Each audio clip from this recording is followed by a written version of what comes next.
We have some very sad news to report. An Overland Park police officer has died after a battle with COVID-19. His death marks the sixth first responder in the metro to die after contracting COVID-19.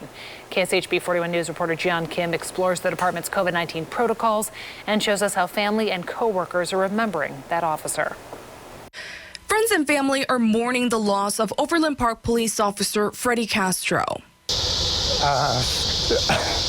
Sad. Freddie was my nephew and godson. Prayers and words of condolences are pouring in for the 23-year-old who lost his battle to COVID-19 after weeks of fighting. I've never saw anybody on a ventilator before in my life, and it affected me. We will be there for each other. We will be there for Freddie's family. According to the National Law Enforcement Officers Memorial Fund, 2020 was one of the deadliest years for law enforcement officers in decades. COVID-19 was the leading cause with 145 confirmed deaths. Some of us are blessed to do this for 4 decades, and others give what they can in a short time. A COVID-19 task force was formed in 2020 by the National Law Enforcement Officers Memorial Fund.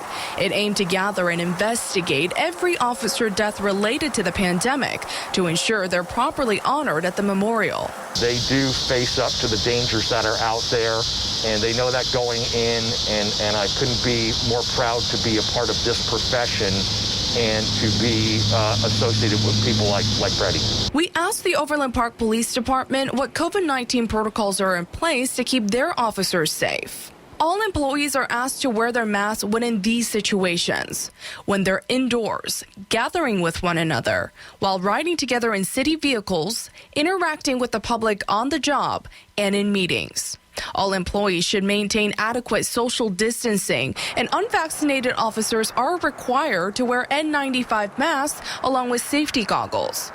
The chief was asked how many of his officers are vaccinated on the force. Last I heard, it was in the 70-some percentile. Overland Park police officers are required to stay home if they feel ill. And if they're exposed to a family member who tests positive, they must report to their immediate supervisor before returning to work.